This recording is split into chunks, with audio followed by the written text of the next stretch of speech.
Bueno, buenas tardes otra vez. Creo que ya podemos retomar la jornada.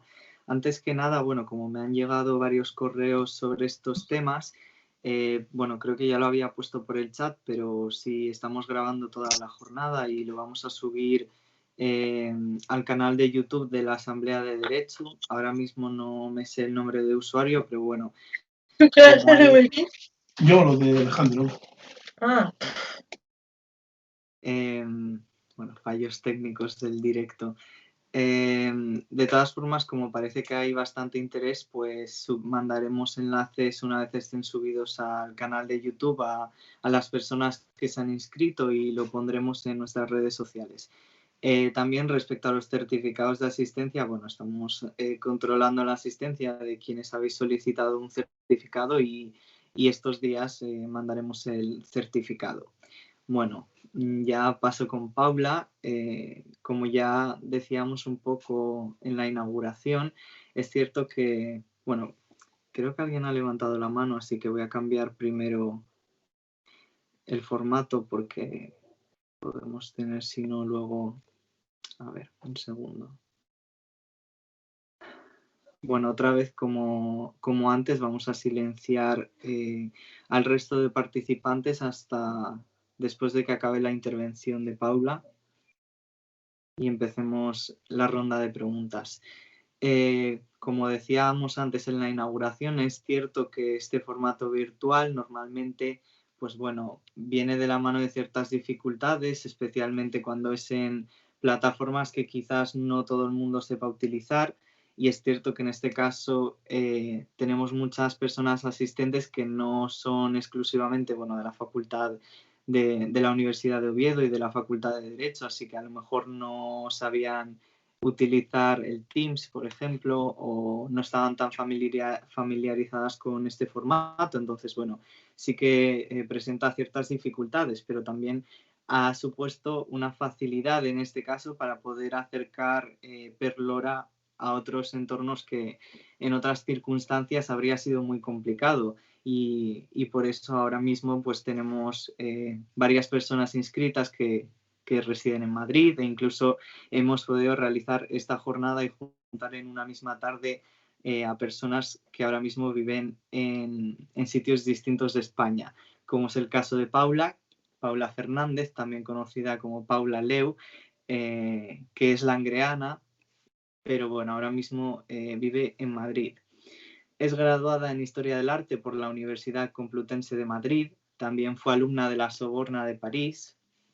Actualmente cursa la especialidad de Teoría y Crítica de Arte del Máster en Historia del Arte Contemporáneo y Cultura Visual, que es del Museo Reina Sofía, la Universidad Complutense de Madrid y la Universidad Autónoma de Madrid.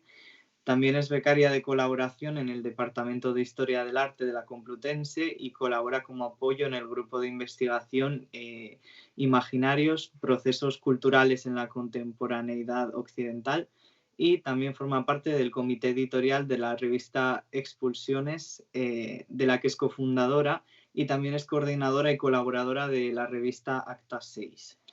Sus líneas de investigación se centran en la arquitectura y el diseño contemporáneos, particularmente en el estudio de la ruina contemporánea y su performatividad, así como en el análisis del paisaje postindustrializado bajo las posibles relaciones ánimo-exánime. En la línea de esto realizó su trabajo de fin de grado, Habitar la ruina, repensar el pasado industrial desde el presente postindustrial, que estuvo centrado, si no me equivoco, en Perlora, y ahora mismo está realizando su trabajo de fin de máster que se titula Extrarradios, Espacio, Redes y Materialidades. Además de todo ello, y si me permite calificarla como tal, es artista también, tiene una formación musical profesional y también ha utilizado como medio la fotografía, la pintura y el dibujo. Y recientemente, pues tras haber recibido el Accessit del Certamen Nacional de Artes Plásticas Arnalón 2019, estuvo por aquí por Asturias, en Langreo, exponiendo los dibujos que la hicieron ganar dicho certamen, ¿no? Entonces, bueno, no me quiero expandir mucho más, así que le doy paso a Paula. Bueno, muchas gracias por la presentación, Alex. Y bueno, los formalismos de inicio, quería agradecer la invitación a la Asamblea de la Facultad de Derecho y también quería dar la enhorabuena por las jornadas, ¿no? Me parece una iniciativa muy interesante y sobre todo teniendo en cuenta que hablamos de un tema que, bueno, que es cotidiano, ¿no? En Asturias y, bueno, que está a la orden del día. Voy a compartir mi pantalla. Supongo que ya la estaréis viendo, si no me equivoco, si me podéis contestar porque no os veo. Sí, sí. ¿Sí? Vale. Pues bueno, yo he preparado esta presentación para, bueno, pues para mi intervención hoy titulada Atópica Perlora, Cuerpos, Espacios y Arquitecturas después de la utopía. Y bueno, pues se espera de mí que haga una intervención propia de mi disciplina, que es la historia del arte. Para ello he estructurado pues la ponencia en 3 partes, más lo que podría ser una introducción a la arquitectura de Perlora y una conclusión. Esto de introducción realmente no es así, puesto que me lleva la mitad de la sesión que tenemos hoy, pero bueno, la consideraba obviamente necesaria en esta contextualización de Perlora desde un punto de vista más ligado al patrimonio, a la propia arquitectura.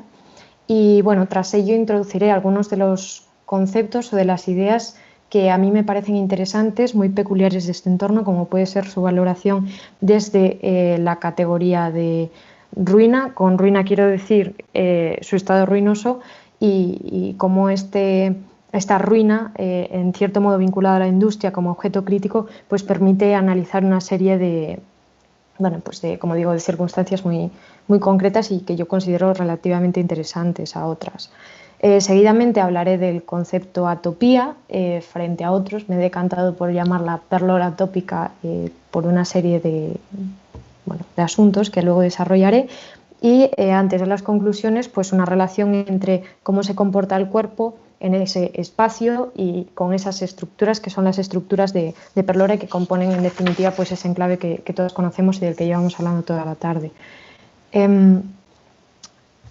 Por si hay nuevas incorporaciones, ya ha salido esta publicación de la organización sindical en la intervención de Manuel Maurín. Bueno, Perlora fue concebida por la Organización Sindical Española en torno a 1954 para disfrute pues, de los trabajadores de las principales empresas públicas, digamos, en paralelo a otras ciudades. Hemos visto Marbella, hemos visto Tarragona, luego volveré a ellas, y pues constituye un conjunto de casi 300 chalés, ahora menos, por las demoliciones de las que también hemos estado hablando con anterioridad, de estilos y cronologías muy diversas y que componen desde esas líneas más modernas hasta proyectos de inspiración vernácula como los archiconocidos tipos RH u hórreos de los hermanos somolinos, ¿no? En concreto fueron estos hermanos, los hermanos somolinos, a quienes se les encargó esa redacción de este proyecto de urbanización que constituye un conjunto de más o menos 30 hectáreas, ¿no? Frente al mar Cantábrico, como también vimos en la primera de las intervenciones de la tarde. En esta publicación se dice, y cito, el propósito de esta iniciativa sería garantizar el acceso y disfrute de todos los bienes de la cultura, la alegría, la milicia, la salud y el deporte a los trabajadores, ¿no? Entonces, digamos que Perlora funciona para el régimen franquista, en este caso, como una especie de conquista del turismo social del que también hemos hablado. En este estudio de Perlora hay distintas fuentes que podemos consultar. ¿Con qué fuentes podemos acercarnos a Perlora? Bueno, pues obviamente la arquitectura puede ser entendida desde esa cultura material, es decir, desde la propia arquitectura, incluso desde el diseño de interiores, como vemos ahora mismo en pantalla, o desde esa, en definitiva, fisicidad, pero también puede ser estudiada desde la imagen de la arquitectura, es decir, desde un punto de vista más ligado a la cultura visual. Esto, bueno, para personas especializadas en historia del arte puede parecer una obviedad, pero como estoy en una facultad de Derecho, aunque sea virtual, me parecía importante reseñarlo. En concreto, en esta cronología que barajamos, los años 50 y 60, estos medios de masas como la televisión, esto es el nodo que ya salió en otra de las intervenciones de 1968, titulado Felices Vacaciones, está disponible online en la web de Radio Televisión Española, pues ese relato que se construye desde los medios de masas es responsable de una serie de contextos, de protagonistas y también de relatos, ¿por qué no?, presentados desde ese marco de la oficialidad. Obviamente, si consultamos el álbum familiar de cada una de nosotras o de quienes hayan veraneado explícitamente en esta ciudad vacacional, pues podemos reconstruir el relato desde Perlora, desde otros presupuestos, tal vez desde egodocumentos como las fotografías, pero también como lo que podrían ser testimonios orales o también tickets o cualquier otro tipo de objeto, ¿no?, que permita reconstruir esta narrativa diferente y que nada tendría que ver con esos preceptos o esos intereses del Estado, no sería una narrativa generalista, ¿no? En definitiva, con esto que quiero decir, que no hay una historia de Perlora, sino que hay múltiples relatos desde diferentes dispositivos, pues, de esta ciudad vacacional, ¿no? Y en concreto, como decía, estos medios de masas en esta época tienen un sentido para el régimen, en tanto que suponen también una participación de esas innovaciones, y en otros nodos también se ve con otro tipo de arquitecturas, pues por ejemplo el uso de la perspectiva aérea para presentar estas grandes inversiones arquitectónicas, etcétera, sí que responde como a un guiño de desarrollo, un guiño a esa ideología de progreso, pues que es francamente palpable, como digo, en esta cronología. En estos años, después de ese periodo autárquico y cuando pues el régimen comienza a abrirse o a intentar abrirse, vemos cómo la arquitectura comienza a interesar, una arquitectura que en ocasiones tiene bastantes guiños a esa modernidad que se había extraviado en parte pues, en el paréntesis de la guerra, ¿no? Y aquí me atrevo a lanzar una cosa, y también es a preguntarnos por esos archivos fotográficos de Perlora, no solo los del veraneo de cada una, sino otro tipo de archivos, y es que la fotografía, como digo, es esencial en esa conducción de la modernidad arquitectónica, ¿no?, puesto que se convirtió en el medio imprescindible para, por un lado, documentar, pero por otro también difundir la arquitectura, y en algunos casos suponía el primer y el único encuentro con esa arquitectura, puesto que no todo el mundo se desplazaba tanto, como habíamos visto con anterioridad, como para poder verla. En definitiva, y con esto cierro este pequeño meloncillo, si queremos, sí que en la actualidad podemos encontrar imágenes de Perlora, y estoy pensando en los archivos de Francisco Ruiz Tilbe, que también tiene pues, algunas obras en concreto sobre Perlora en el Museo del Pueblo de Asturias, y probablemente en el Colegio de Arquitectos haya pues, unos fondos muy interesantes, pero no hay un archivo central neurálgico sobre la arquitectura de Asturias. Y bueno, si me equivoco luego lo debatimos y como queráis. Pero bueno, me parecía interesante hablar de esa idea de la arquitectura de la fotografía que se funde con la fotografía de la arquitectura, y que bueno, que también supone otra forma de acercarse en definitiva a esto de lo que estamos hablando continuamente. Ya ha salido la residencia de productores Jacobo Campuzano. Esta fue una de las construcciones neurálgicas, o una de las primeras construcciones que dio lugar al desarrollo posterior de lo que se conoce como ciudad residencial. Y bueno, ¿por qué se llevó a cabo esa apuesta, ¿no?, por esa ciudad residencial? Pues porque realmente esa residencia de productores tenía bastante tirón. Lo cierto es que era un éxito, y bueno, estamos viendo una captura de una página de la publicación que veíamos anteriormente de la obra sindical, donde dice: sobre este maravilloso escenario se levantará en una mañana muy próxima la ciudad residencial de Perlora. Así fue. Bueno, el plano no es mío, es del arquitecto Adrián Cachán, que también ha salido con anterioridad y bueno, ha realizado un estudio bastante minucioso de las plantas, alzados y bueno, en este caso los planos de la ciudad y de bastantes de los edificios.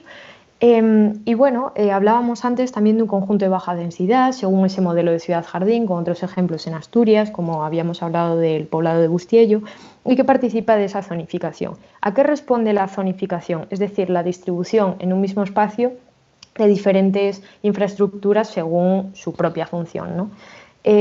Pues a esa difusión de esas corrientes, por un lado racionalistas, de ese funcionalismo, pero también de ese higienismo de principios de siglo, ¿no?, y que buscaba que conjugar armoniosamente esta multiplicidad de usos, ¿no? Y que en concreto en Perlora pues es bastante evidente. Todos ellos se conectan por vías destinadas al automóvil, pero también al peatón, porque como que se mezclan. Desconozco ahora si las aceras son posteriores o son también de la época, pero bueno, no viene al caso. Y bueno, y es que en esta época, en una época del desarrollismo, el automóvil responde a una extensión protésica del hombre moderno, un hombre que consume, etcétera, ¿no?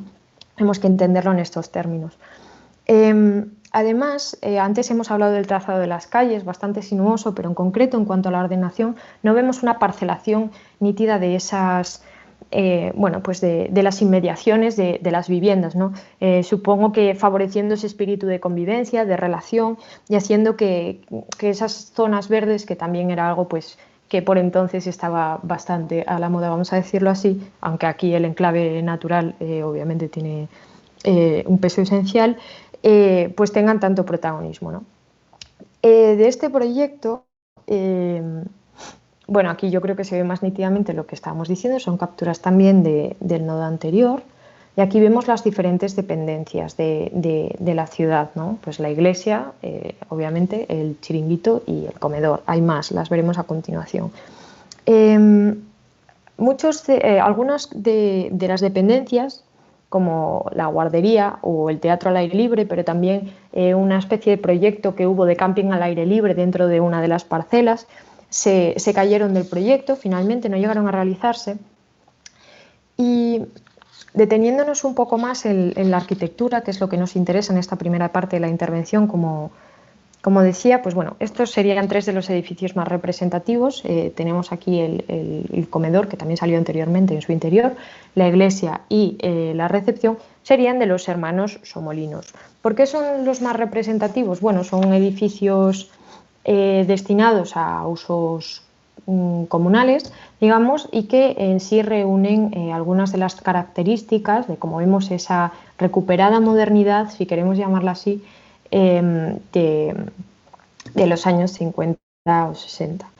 La Organización Sindical de Descanso sí que estableció como una especie de directrices para lo que serían los prototipos de viviendas, que los veremos a continuación, como que la superficie total fuese de 60 metros cuadrados, que fuesen distribuidas en una o dos alturas, o también que se organizaran de forma aislada o agrupada, ¿no?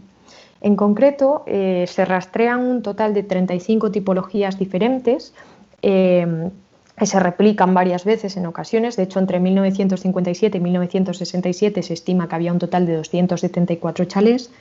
Y bueno, dentro de algunas de estas tipologías vemos variantes. Tal vez la más conocida, la cité con anterioridad, sea la RH, pero bueno, pues hay otras como el tipo A o bueno.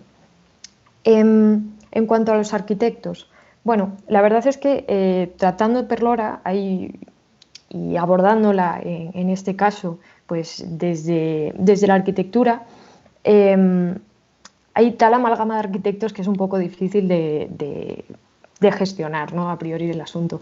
Pero bueno, podemos citar nombres como Francisco González Villamil, pero también Juan José Suárez Ayer, Félix Cortina Prieto, Miguel Díaz Negrete, Juan Manuel del Busto. Luego veremos en particular casos, todos ellos de edades y formaciones diferentes. No son una generación, pero sí que de algún modo trabajan de forma paralela, bueno, pues en el enclave que supone la región, ¿no?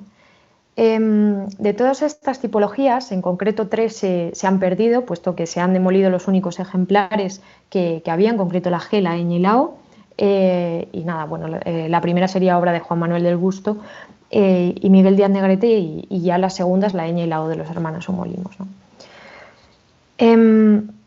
En cuanto al programa constructivo, hay una serie de características fundamentales. Y bueno, como digo, se tratan de chalés individuales, pareados o tríos, que pueden tener 1, 2 o 3 habitaciones, las vemos en color azul en la pantalla, un baño, un cuarto de estar y una especie de lo que se denomina a la época el office, que no llega a ser una cocina como la concebimos, sino que, bueno, que es como una dependencia que tiene un pequeño hornillo en algunos casos, no en todos, y también pues un lavadero, ¿no? Exteriormente, ¿de qué podemos hablar? Bueno, pues no he traído imagen, pero luego las veremos. Como hay diferentes estilos. Podemos hablar de una especie de tránsito entre ese carácter, por un lado, vernáculo, a veces rozando el pintoresquismo, pero también de esos nuevos postulados modernos de décadas antes. Podríamos hablar incluso de un art déco aerodinámico, ¿por qué no? En tanto de su posición ecléctica o intermedia, en tanto que no participa de ese racionalismo radical o de esa exigencia geométrica o lineal derivada de esa exposición de artes decorativas de París de 1925, pero sí hay un diálogo con ella, luego lo veremos. En concreto, también hay un rasgo muy particular de esta arquitectura y es la textura. Generalmente hay una preocupación por la epidermis de los edificios que no existía en esos primeros intentos del movimiento moderno de 1920-1930 y es algo que, como digo, es característico de esta arquitectura y en concreto en Perlora advertimos desde chapados en piedra como mampostería concertada o careada, concertadas cuando tiene formas más poligonales y cuando tiene formas un poco más arbitrarias, si queremos, es careada, también plaquetas de ladrillo y luego revocos lisos, estriados o entablillados, generados normalmente a partir de moldes. Luego también vemos la famosa textura del gresite, que sería un aplacado cerámico vitrificado y que lo vemos en la parte derecha e inferior, ¿no? En concreto, los edificios también suelen tener una disposición de estas texturas. Solemos encontrar un basamento hecho de caliza o de arenisca al que se superpone un paramento enfoscado, liso o bien con textura y que se remata con una cubierta con faldones que se distribuyen en diferentes inclinaciones o direcciones, ¿no? Y que hacen de esta arquitectura, como digo, más dinámica que esos preceptos propios de la modernidad arquitectónica clásica, si queremos, ¿no? Pero, ¿en qué contexto se inserta esta arquitectura de Perlora? Pues bueno, como digo, hay una quincena de años en Asturias, se ha comentado anteriormente también en una de las preguntas, que iría aproximadamente entre 1950 a 1965, donde de algún modo emerge ese espíritu moderno, ¿no? Y renacen aquellas ideas vanguardistas, si queremos. No hay una continuidad estilística entre los intentos previos a la guerra y este tipo de arquitectura, pero sí que hay una especie de revisionismo, de adaptación a esa nueva realidad socioeconómica y cultural que ha cambiado de esa modernidad. ¿A qué quiero decir con modernidad? Por si no hay alguien muy familiarizado, pues con modernidad quiero decir a esta forma de entender la arquitectura fraguada en el contexto de los primeros años de siglo y más o menos hasta 1930, pues gracias a los aportes teóricos del racionalismo, del higienismo, incluso del socialismo llevado a la arquitectura y que sentaron cátedra de la mano de Adolf Loos, pero también de Le Corbusier o de Walter Gropius, incluso con eventos como el que ya cité anteriormente en la Exposición de Artes Decorativas de París. En España pues tenemos el emblemático pabellón de la República del 37, cuya maqueta se conserva en el Museo Reina Sofía, y hay una especie de imitación o de reconstrucción, si queremos, en Barcelona, pero está ubicado en París. Y Desert y La Casa, de estos dos arquitectos, sí que podría encarnar esta modernidad a la que me refiero, ¿no? Digamos que podríamos resumirlo en esa simplificación radical de elementos en la arquitectura y un gran interés por esas formas rectilíneas, depuradas, sobrias, un nuevo clasicismo, ¿no? Para este hombre nuevo también. En ocasiones habla de Asturias en este contexto de la arquitectura de los años 50-60 como un lugar periférico. Y ello me ha llevado a pensar qué postura de periferia podría tener Asturias en este discurso que se crea sobre la arquitectura española en estos años. En los años 50 y 60 tiene lugar un momento de especialización en la rama de la arquitectura española, de una especialización que tiene bastante calado en la teoría, ¿no? Antes Manuel Maurín hablaba de la influencia de ese contexto específico en el caso de Asturias, pero yo quiero hablar de estos dos fenómenos que tienen lugar en los años 50 y 60 y que determinan que a veces se mira a Asturias con con una mirada de periférica, si queremos. En concreto, uno sería el auge de las publicaciones especializadas en la arquitectura, donde los arquitectos y los catedráticos del momento escriben sobre edificios emblemáticos, las corrientes y los protagonistas. He puesto unas cuantas en pantalla, como por ejemplo la Revista Nacional de Arquitectura o Hogar y Arquitectura de la Obra Sindical del Hogar, temas de arquitectura, estas más focalizadas en Madrid, luego cuadernos de arquitectura en Barcelona. Y la otra de las peculiaridades de esta época, es que en ella también se asientan los principios del movimiento moderno en España. Y esto también se hace a través de publicaciones como la archiconocida La arquitectura moderna de Carlos Flores, donde esta cronología, la de 1950 y 1960, pues no analiza ninguna de arquitectura de Asturias. Pues son arquitecturas de Madrid, en algunos casos sí que aparecen lugares, creo recordar, como Alicante, pero no hay un interés por esto. Entonces, ¿cómo digerimos esto? Pues dejando a un lado lo otro. O sea, quiero decir, otras obras paralelas a Perlora podrían ser, he seleccionado algunas, pues El cine felgueroso de Sama de Langreo de Juan José Suárez Ayer, del 54, pero también La central hidroeléctrica de Proaza, de Joaquín Vaquero Palacios, del 64, 10 años después. El cine Ayala de Oviedo, de Juan Bayaure, del 54, o el Club de Tenis de Gijón, que tal vez sería de los más racionalistas, si queremos, de Mariano Marín, del 62, ¿no? Esta renovación de la arquitectura asturiana de los años 50 no es que difiera en cierto modo de otras, pero sí que cuando la tratamos podemos hablar de una especie de arquitectura muy colorista, que sí que es deudora de esa nueva abstracción que se abría paso en la plástica moderna, pero que transmite una sensación de explosión, de optimismo, de cierto desenfado que a lo mejor no estaba antes y en la que no se enfatizaba tanto en otros lugares. Y claro, esto va de la mano de lo que hablamos anteriormente también, del papel que tenía la industria asturiana en el contexto del panorama nacional, etc.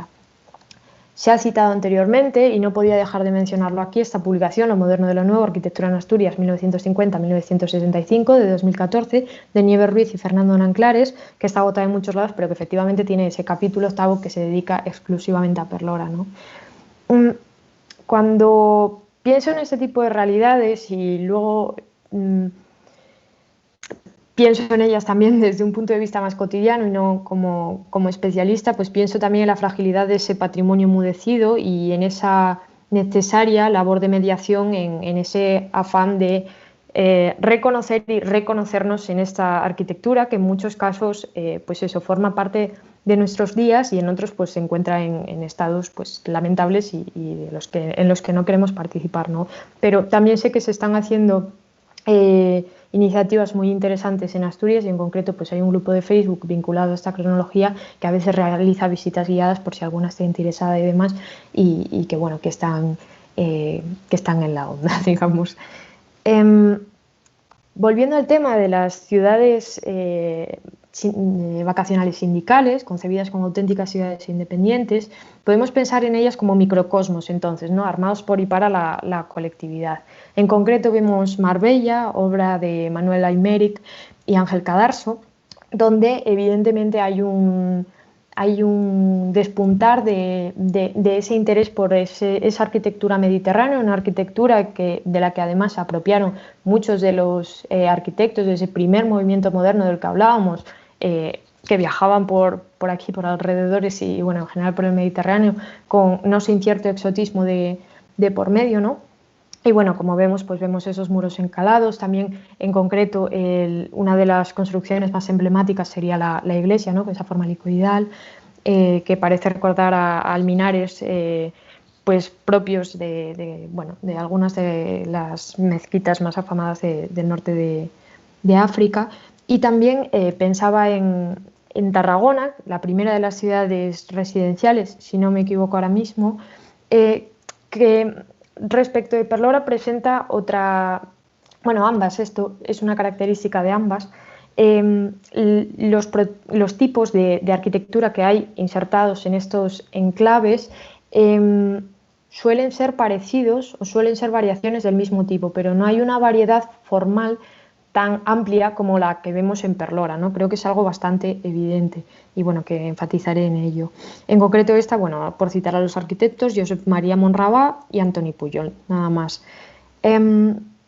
Todas estas ideas de esta especie de metáfora orgánica, del aislamiento del veraneante, protegido por esa célula familiar, pues también son un contrapeso simbólico bastante fuerte en esa definición de una vida comunal, regimentada, pero también, y esto ha salido en la primera intervención, heteronormativa, en tanto de esa presencia de la familia como ese balance productivo con el señor a la cabeza y reproductivo con la ama de casa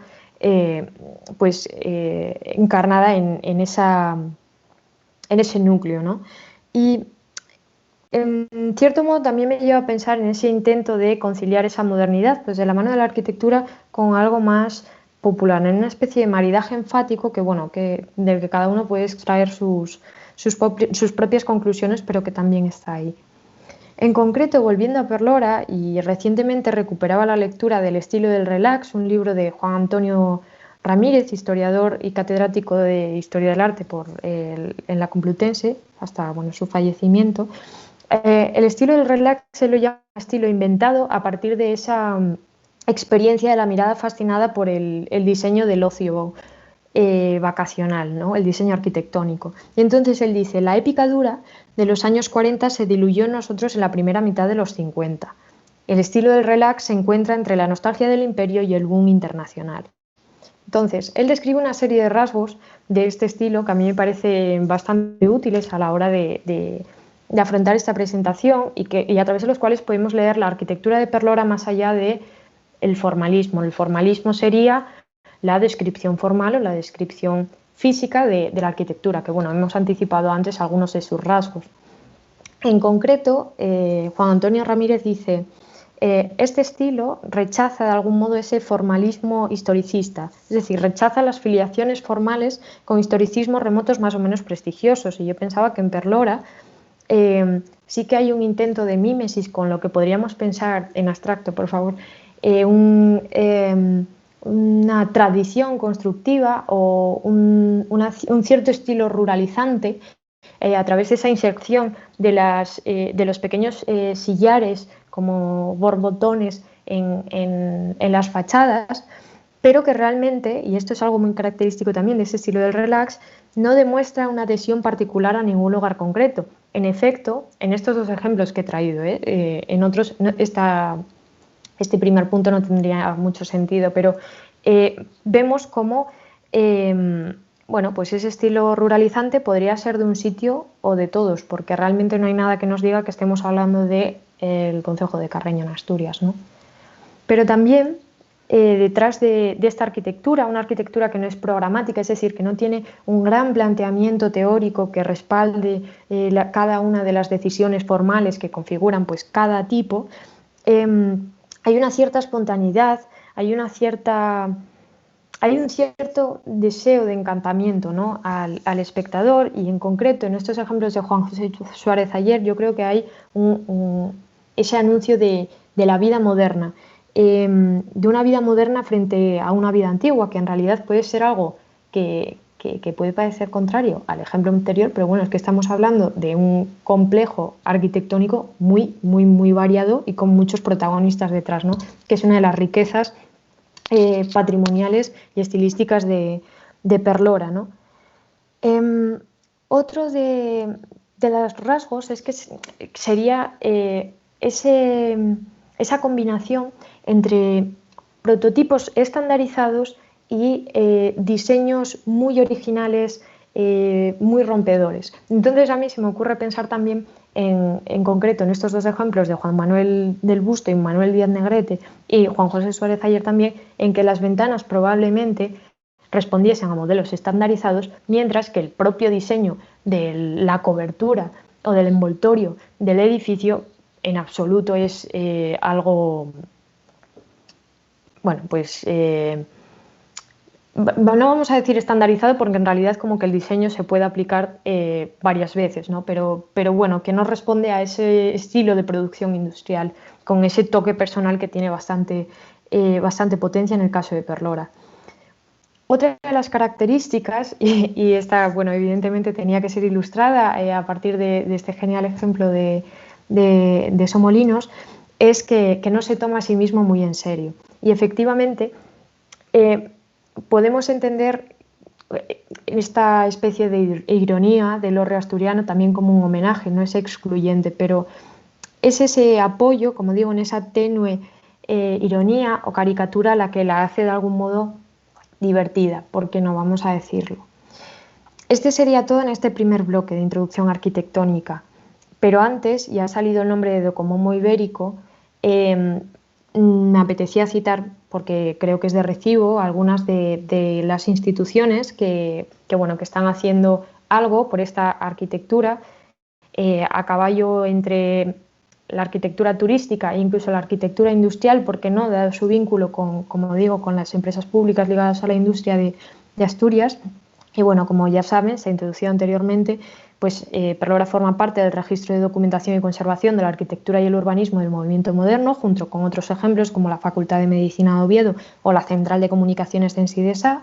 Creo que hay un total de 23, probablemente se hayan ampliado, o sea, más, de edificios de Asturias en este registro, y además podemos pensar en la labor de Incuna o Tiquí en esta labor de arqueología, por un lado industrial, pero de recuperación de una memoria y de ese reconocimiento de parte de nuestra cultura del siglo XX, además de ese trabajo hacia una protección patrimonial o hacia la conservación de ese tipo de estructuras. Y llegando a lo que sería la segunda parte de la intervención, que parece que vamos por el segundo punto, pero en realidad esto va más ligado, pues es evidente que pensar la arquitectura de forma estática, es decir, centrándonos únicamente en estos valores, no es de recibo en el caso particular de Perlora, y por eso, a través de una lectura del paisaje, tiene otro tipo de agentes y tiene otro tipo de colores y de sensaciones, podemos hablar de Perlora como ese objeto que rastrea el devenir de un marco físico vinculado, obviamente, pues a la industria y a una serie de connotaciones, que, por ejemplo, su auge, su declive o su posterior relación con la colectividad, y que como tal nos permite pensar ese conjunto, a mí me gusta llamarlo así, como un hiato temporal entre un presente y un pasado que de algún modo están vinculados, pero que no entienden muy bien por qué lo están o cómo lo están o de qué manera en este punto en el que estamos, ¿no? Desde un punto de vista patrimonial, no cabe duda que las estructuras y los restos industriales pues, son documentos históricos que han de conservarse pues, como muestra del pasado, ¿no? Pero en la mirada contemporánea pues, hacia estos elementos industriales hay algo más que esa valoración documental, es algo que se ha ido viendo pues, en las otras intervenciones también.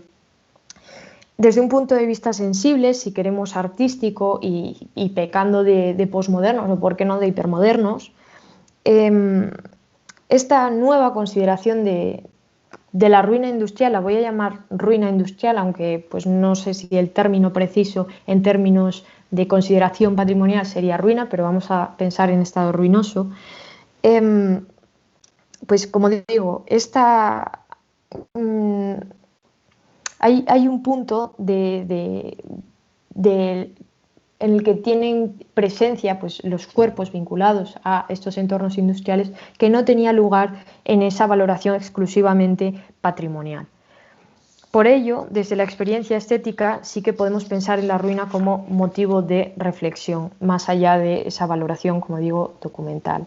Entonces, frente a la rigidez de esos planteamientos tradicionales, abordar la ruina de Perlora de esta forma no repercute obviamente en la conservación patrimonial de la pura materialidad de la arquitectura, pero sí que activa los espacios donde se emplaza y se interrelacionan con ese sujeto industrial y posindustrial, pero también documenta las arquitecturas, los modos de habitarlas y explorarlas, como ven en pantalla, que parece que lo estoy leyendo, pero narran pues, discursos propios, ajenos, inventados y visibilizan a las regiones y colectivos de la industria. Estos, vamos a llamarlo, bueno, despojos, con el mayor de los cariños, por supuesto, sujetos a momentos y parajes concretos y como tal ligados a un territorio, o sea, están anclados a ese territorio, pueden ser abordados desde ese anclaje, pero también desde la abstracción, ¿no? Desde una reflexión sobre la conceptualización del tiempo y el espacio, una redefinición del marco teórico que define nuestra óptica histórica. En concreto, si pensamos en Perlora como objeto crítico, no la pensamos desde la pura comprensión nostálgica. Y esto también resuelve el double bind de pensar siempre en lo mismo y caer en la decadencia de pensar Perlora desde la decadencia, etcétera, ¿no? Así pues, si revisitamos estas posibilidades enunciativas que tiene Perlora desde una óptica crítica, pues advertimos un objeto de estudio situado que tiene un amplio potencial narrativo, pero también conceptual y, por qué no, simbólico, ¿no?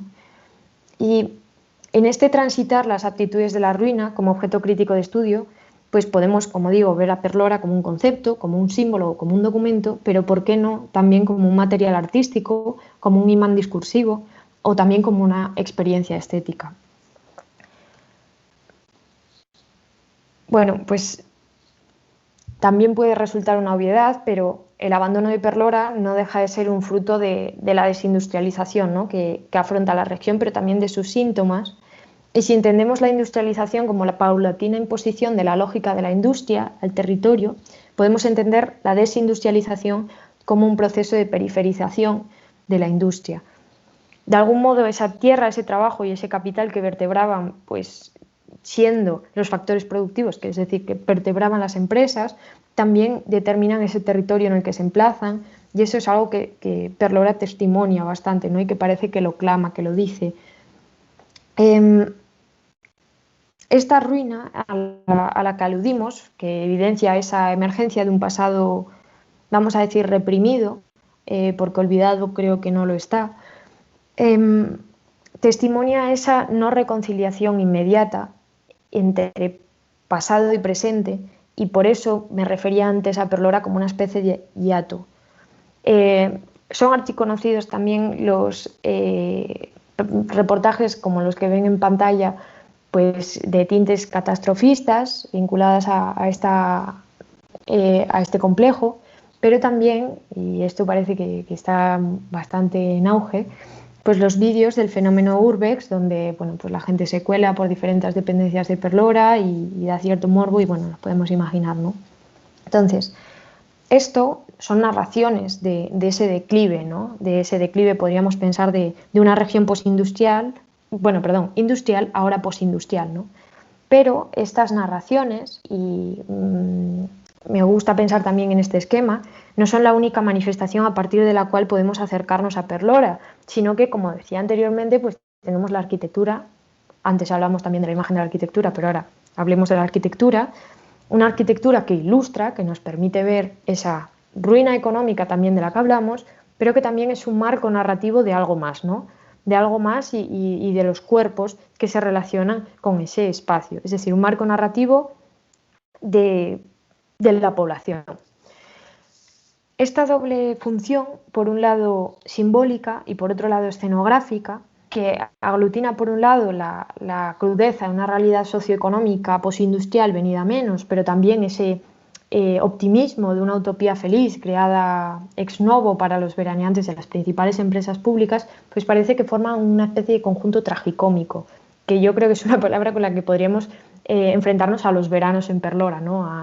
a las relaciones que se establecen entre los veraneantes y la propia arquitectura. Pero además, esa ambigüedad en esa doble lectura de imágenes de la que hablo, también se traduce en una doble lectura de tiempos, unos tiempos que, sujetos a los tiempos de la industria, nos hablan de una Perlora que, como esa industria, que ya no existe en muchos casos, está obsoleta, pero que también está habitada. Cuando pensé en cómo referirme a Perlora en esta intervención, en un primer momento pensé en la palabra heterotopía.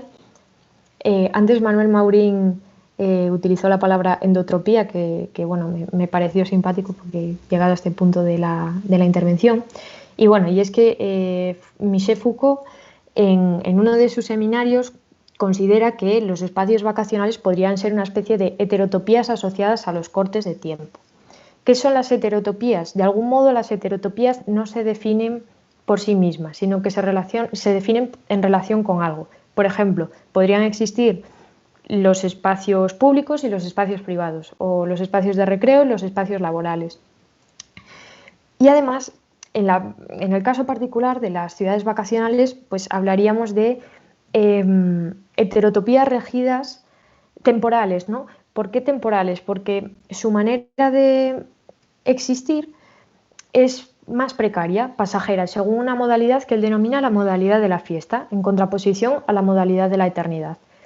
Entonces, ¿por qué no me encajaba este concepto de heterotopía? Ya os anticipo que no me llamaba mucho la atención, porque de algún modo en Perlora se funde un espacio de recreo con un espacio laboral, porque directa e indirectamente desde ambas formas están presentes, o sea, es un hecho. Entonces, tal vez encajase con el término utopía. Pero también estas utopías del siglo XX parecen pretender modificar los hábitos y comportamientos del cuerpo a través de la arquitectura. Esto era algo que por entonces se creía y realmente tampoco se ajusta a Perlora, porque como vemos, el peso que tiene el cuerpo de los veraneantes de Perlora, que básicamente hacen, como decíamos en otras intervenciones, lo mismo que cuando Perlora estaba en uso, salvo por la peculiaridad de que no entran dentro de los chalés, o que sepamos, probablemente alguien sí lo haga, pues ese peso que tiene el veraneante no se ajusta tampoco al término utopía. Entonces, tampoco se ajusta a ese planteamiento del progreso y de crecimiento exponencial propio del siglo XX, que con una concepción de la realidad más mecanicista o más maquinista contrasta con esta nueva forma que tenemos de entender pues, el peso de la ciudadanía o de los cuerpos en el espacio. Y por ello se me ocurrió que tal vez una forma de hablar de Perlora más tranquila incluso, porque los otros dos conceptos son conceptos que tienen bastante peso, pues sería hablar de una Perlora atópica, donde esos espacios y esas arquitecturas de Perlora reaccionan sensiblemente a cualquier cambio. Me explico. Cuando hablamos de un proyecto utópico, este proyecto parece que se inserta en una especie de tejido primero en el que la mínima mutación o cambio respecto a ese estatus o planteamiento inicial altera el conjunto. Hay una especie de alteración sensible de esa idea. Entonces, las utopías son concebidas en un primer momento como un ensamblaje perfecto. En cambio, si pensamos en una consideración atópica ligada a la potencialidad reactiva, a cómo reaccionan los espacios y las arquitecturas, nos posicionamos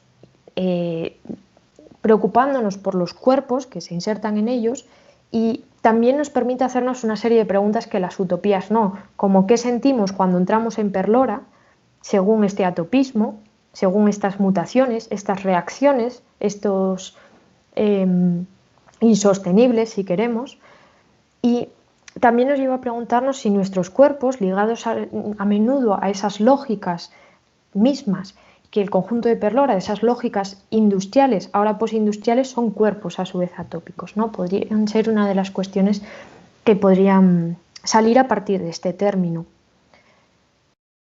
Esto me lleva a pensar en el último de los apartados, y es que, bueno, pues la peculiaridad de Perlora es que, pese a que ha perdido su función inicial, pues no ha dejado de habitarse, como hemos repetido a lo largo de la tarde, y esto, pues, es evidente si comparamos las acciones de, pues, por ejemplo, el nodo del que hablábamos anteriormente y las actitudes de los veraneantes, pues vemos que efectivamente la gente hace lo mismo en Perlora, ¿no?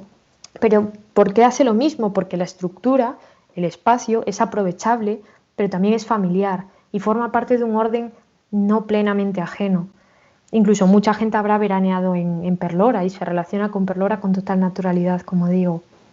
Pero además de esto, estas perloradas me han llevado a considerar otra serie de arquitecturas, vamos a llamarlas arquitecturas espontáneas, arquitecturas menores, microarquitecturas, que también configuran y modifican el paisaje en su inclusión y que generan pequeños paisajes móviles determinados por esas infraestructuras del ocio estival y que tienen una cultura material propia del ambiente descrito, ¿no? Y estoy pensando pues, en estos pequeños artilugios que de algún modo activan con su inserción pues, el lugar en el que se emplazan.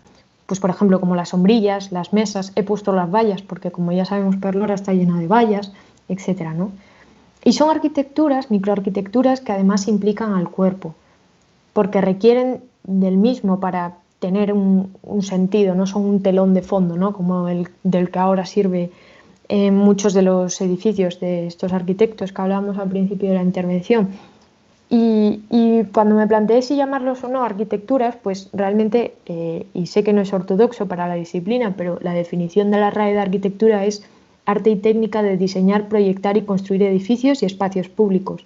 De algún modo, estas arquitecturas de Perlora también son formas de construir el espacio público y es un tipo de arquitectura, de microarquitectura si queremos más precaria, que no encaja con esa idea de proyecto utópico de la que hablábamos en los inicios de esa era Perlora, ¿no? Y su compromiso con las masas obreras, pero también la arquitectura precaria es sintomática de nuestro tiempo. Y bueno, pues podemos lanzar una mirada al camping, no sé si se llama de Carranques, pero al que está al lado de la playa de Carranques, y podría ser ejemplo de ello, ¿no? En concreto, en este tipo de arquitectura, en esta microarquitectura, no hay un pleno interés en la construcción como tal, pero sí en el aprovechamiento. Y en realidad esto es lo que nos queda de Perlora y no es menos valioso, ¿no? Y bueno, antes han salido debates al respecto, pero a mí me gusta pensar en una idea de futuro de Perlora que se construye desde el espacio público, ¿no? Tal y como lo hace ahora y desvinculada a lo mejor de esa imagen de marca de Asturias muy focalizada en ese turismo y dependencia del exterior, ¿no? Pero realmente, ¿cómo podemos explicar estos solapamientos arquitectónicos, espaciales, corporales?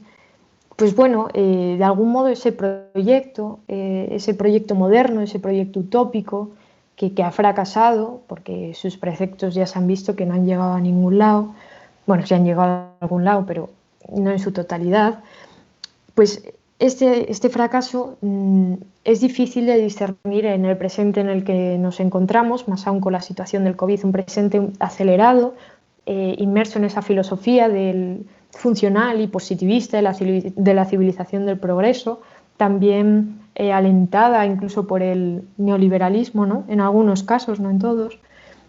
Y bueno, pues esta ambigüedad temporal, estos diferentes tiempos, se traducen también en una ambigüedad situacional, es decir, en nuestros espacios conviven elementos cuyas temporalidades son diversas.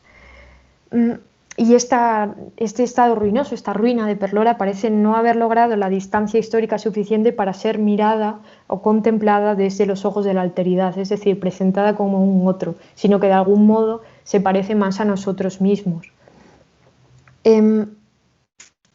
Esta convivencia entre lo animado y lo exánime, pues yo creo que es bastante interesante en el caso de Perlora y que genera también un binarismo entre pues, lo que vemos, las estructuras y las temporalidades que no permite esa clara diferenciación entre cómo habitamos el territorio y cómo se espera que habitemos estos territorios, estos lugares en desuso, ¿no? En esa dilución de la atmósfera cultural técnica que yo creo que aún asola a Asturias. También esto me parecía un ejercicio divertido para ir terminando. Hay muchos lugares de Perlora que no tienen una función concreta, puesto que bueno, pues, o bien han sido demolidas sus construcciones anteriores, o bueno, pues son una especie de cajón desastre, etcétera, ¿no? Entonces me acordaba y esto lo había tratado en mi trabajo fin de grado, este ejercicio de Robert Smithson, donde él va a su ciudad natal, Passaic, que además es una ciudad postindustrial, va desde la ciudad de Nueva York, que está súper cerca, y realiza un recorrido donde toma una serie de fotografías de lo que él denomina monumentos. Monumentos en realidad de la posindustria, pues un canalón que no se utiliza, una pintada de turno, un depósito, también la estructura de pues un puente de hierro, etcétera, ¿no? Y de algún modo su manera de documentarlo no es con la intención de sacar un proyecto fotográfico atractivo, ¿no? de una imagen interesante como producto final, sino que hace una especie de cartografía del territorio, lo documenta, ¿no? Pero sin exotizarlo, como digo, sino como reconociéndose en él y bueno, pues me parece que pensar en un ejercicio similar en algunas de las zonas degradadas de los descampados o de los vacíos, si queremos, de Perlora, podría funcionar como punto de reflexión que todas hacemos, pero bueno, que me apetecía traerlo aquí, ¿no? Y para ello cito a Smithson cuando habla de esta consideración de estos pequeños hitos como monumentos, ¿no? Él dice, ese panorama cero parecía contener ruinas del revés, es decir, toda la construcción nueva que finalmente se construiría. Esto es lo contrario de la ruina romántica, porque los edificios no se arruinan después de haber sido construidos, sino que crecen hasta la ruina.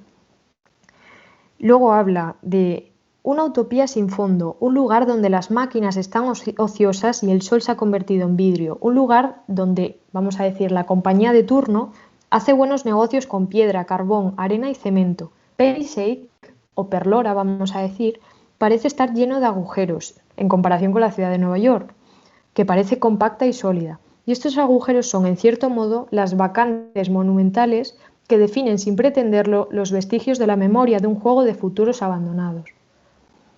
Este grado de cercanía, como digo, esta familiaridad, esa subalternización de una microhistoria de un paseo, a mí me parece muy interesante y creo que encarna bastante este comportamiento lúdico-constructivo que todas tenemos cuando paseamos por Perlora o cuando pasamos los veranos sentados en los porches de las casas, etcétera, ¿no?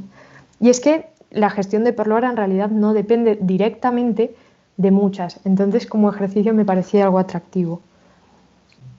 Quería terminar, y bueno, espero no haberlos agotado mucho, pero cuando pensamos en esa inserción de los cuerpos en los espacios postindustriales y pensamos en esa posibilidad de intervención en lo que podríamos denominar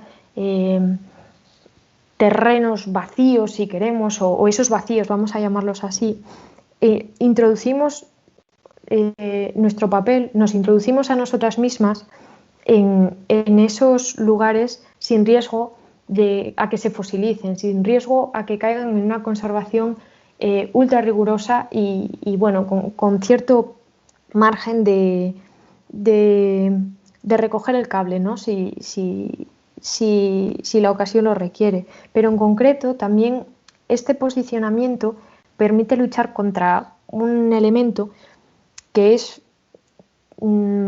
algo a considerar en estas sociedades en declive industrial, ¿no? Y es la desmemoria. En el caso de Perlora creo que sería bastante difícil, puesto que todas estamos muy familiarizadas y tenemos un cierto cariño a esa ciudad, pero de algún modo naturalizar esa desindustrialización y también su peso histórico a través de la ruina, como pues apuesta Rodrigo Cuevas en este videoclip, ¿no? Donde parece que da vida a esa ciudad de Perlora y la resignifica a través de su identificación, pero también a partir de ese fomento de reconstruir entre todas una memoria de Perlora, ¿no? Pues esta especie de cartografía del territorio que no solo ha hecho Rodrigo Cuevas, sino que también han hecho otras iniciativas, estoy pensando en Mind Revolution, con su último disco Perlora, pero también la iniciativa Mapa Sonoru e incluso la cantidad de reportajes fotográficos que hay de la ciudad, pues es una iniciativa que no participa solo de esa nostalgia restauradora propia de la patrimonialización, ¿no? Sino que impone otro tipo de nostalgia, una nostalgia más reflexiva, si queremos, que, como digo, pues encarna esa cartografía del territorio y en el que ese pasado ese pasado que se ha quedado estático, ¿no? Por una gestión, bueno, mala o como queramos considerarla, no irrumpe desde el anacronismo de las formas, no sigue anclado el pasado, sino que renace desde esas formas que ahora tienen otros usos, ¿no? Y que no necesariamente son usos que pasan por la mano de arquitectos o nuevos proyectos urbanísticos. Entonces, este tipo de diálogos, y quería cerrar con ellos, que rechazan esa tradicional separación entre lo real y lo conservado, pues insertan estos vestigios en lo que podríamos decir ese marco ciudadano actual, ¿no? Y que son ahora, y podemos mirarlos así, una suerte de reliquias, dado ese cariño que muchas tenemos, potenciadas y amortizadas desde esa interrelación que puede ser más o menos activa y no desde la pura contemplación. A mí me gusta pensar que ante la cosa en ruina podemos aportar un discurso a esa ruina y que ese discurso puede ser propio, puede ser ajeno, puede ser inventado, pero permite que esa ruina se habite de algún modo, ¿no? Y también me gusta pensar en ese paisaje no solo desde su propiedad, que la hemos visto hoy en la intervención anterior, sino también desde sus usos, desde ese lugar que fue cuando se creó, pero también en cómo cambia. Y eso sería todo por mi parte, así que muchas gracias y espero no haberos aburrido mucho. Bueno, muchas gracias, Paula. Voy a abrir ahora los micrófonos para que la gente pueda hacer preguntas.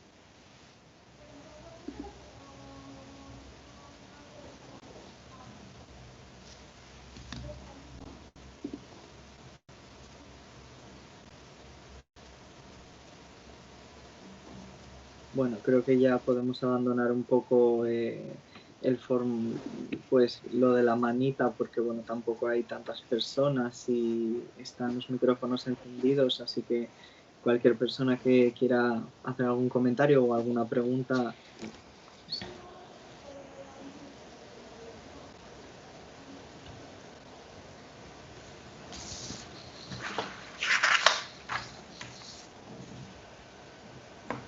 Sí, Fernanda. Hola. Vuelvo a estar aquí. Me ha parecido muy interesante tu reflexión, Paula, y vengo del mismo mundo que tú, el de la historia del arte, y hay dos cosas sobre las que has tratado que me gustaría que quería comentar y que a lo mejor a todos os da que pensar. Me quiero quedar, por un lado, con el término ruina. He trabajado mucho en planeamiento urbanístico y los juristas con los que he trabajado siempre me han advertido seriamente sobre el uso de la palabra ruina y sus implicaciones jurídicas. Y como Charo Alonso siempre me dijo, medita cuando usas esa palabra. Creo que utilizar el término ruina es conveniente a según qué intereses inmobiliarios y se ha ido a él con frecuencia para amparar operaciones que permiten la desaparición de los elementos. Esto ha sido habitual en el patrimonio. Yo me he enfrentado a esta situación un montón de veces. Entonces, sin dudar de que el estado de Perlora no es el adecuado, creo que deberíamos hablar de un abandono intencionado. Y creo que lo que expuso Alejandra previamente, esta prueba manifiesta de cómo puedes, desde la inacción o la complicación administrativa, hacer que algo pasen décadas por él, implicando la regulación del abandono, un deterioro que no tengo claro hasta qué punto es una ruina jurídicamente hablando, que sería muy conveniente para algunos. No sé si me explico, pero vamos, la experiencia de catalogación mía en el pasado de trabajo en planeamiento urbanístico me deja claro que cuando abres el resquicio a la palabra ruina, estás poniéndolo en bandeja para que ciertas cosas no vayan por donde quizás los que nos interesa el patrimonio pudiera ir.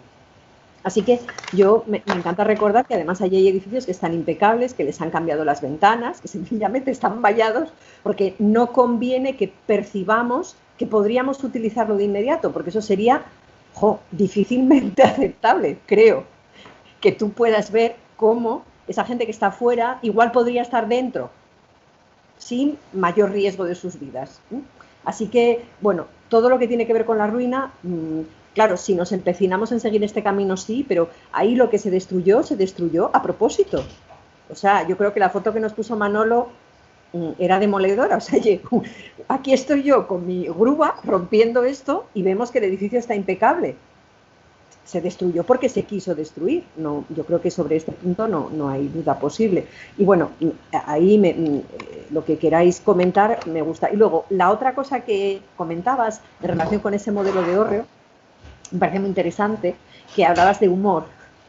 Es que es muy bonito, en esa arquitectura de mediados del siglo había un optimismo y había un sentido del humor. Yo, los que seáis de Oviedo, a lo mejor lo recordáis, había una heladería en la Plaza de la Escandalera, obra de Juan Bayaure, maravillosa, por cierto, que tenía un pingüino en la puerta. Y yo cuando era pequeña veía el pingüino y decía, ¡jo, qué bien! Un pingüino en una heladería, qué bien pensado está.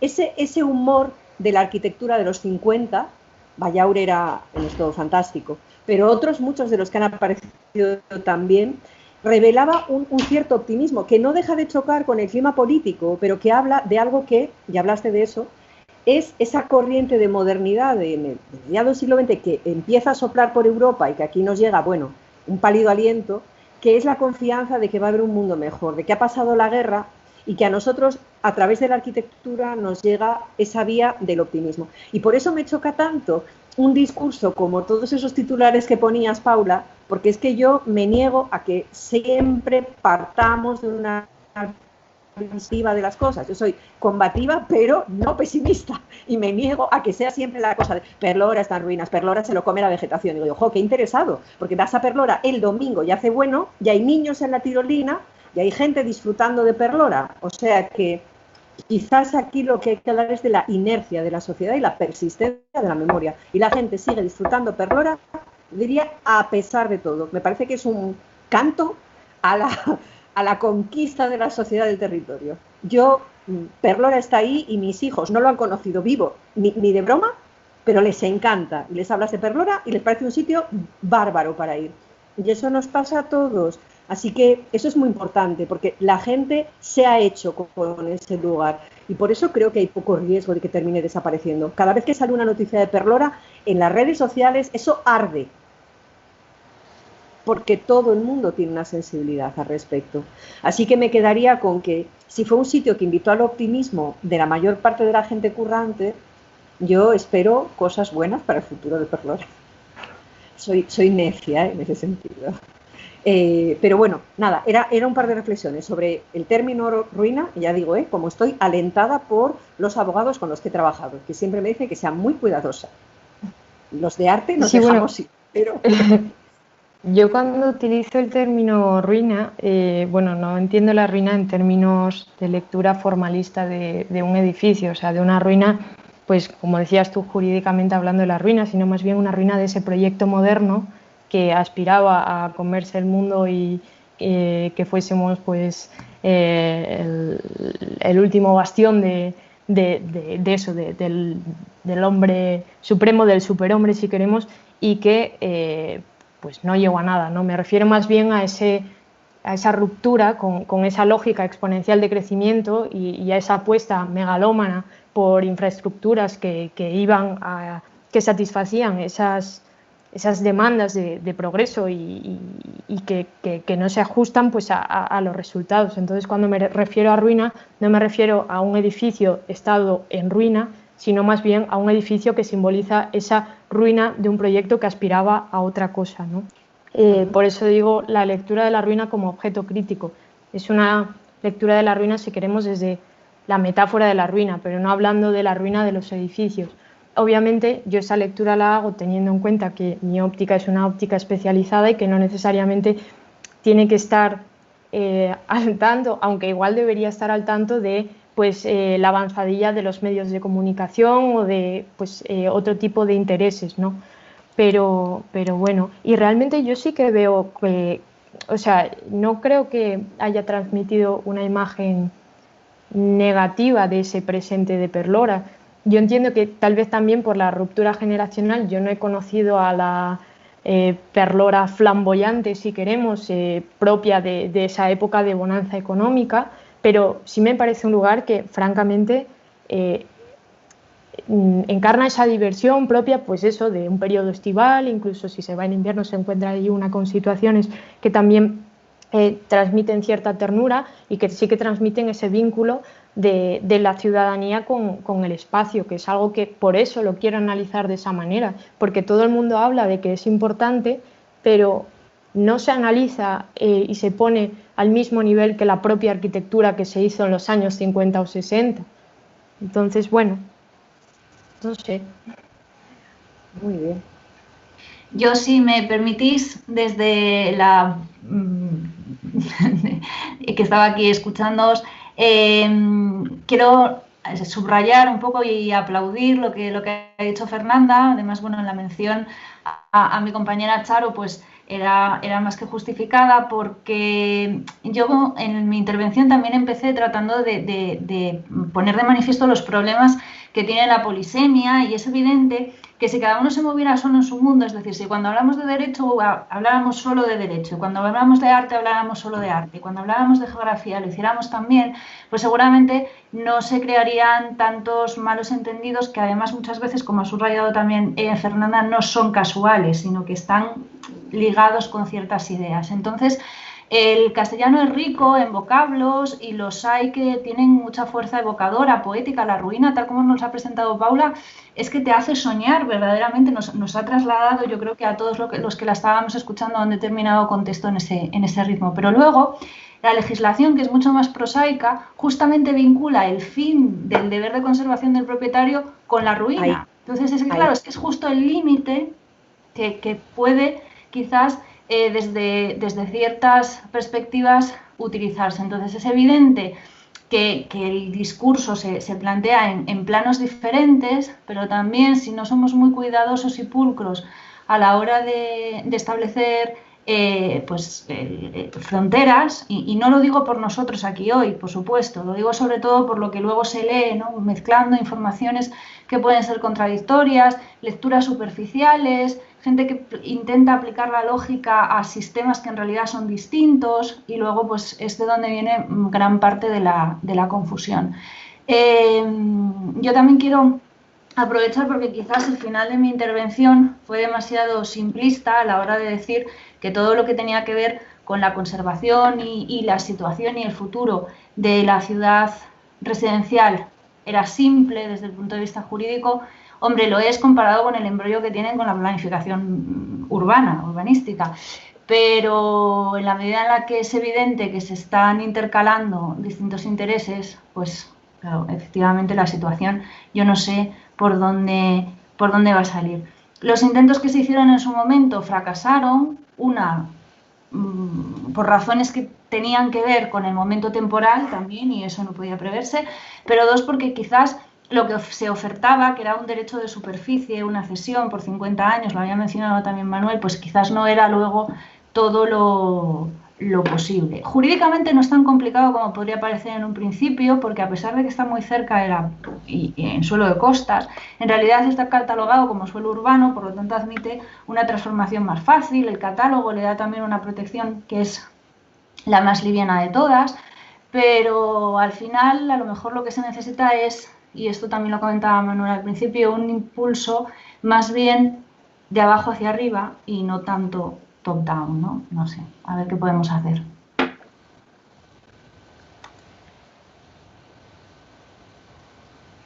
No sé si hay alguna pregunta más o algún comentario más.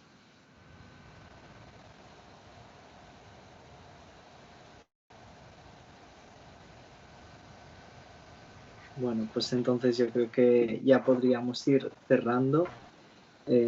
Bueno, me repito mucho dando las gracias, pero honestamente os agradezco a todas las personas, bueno, primero a Alejandra, a Paula y a Manuel por haber accedido a acudir a esta jornada, porque realmente han sido todas las ponencias muy, muy interesantes y muy enriquecedoras, y yo creo que la gente, bueno, yo al menos he aprendido mucho.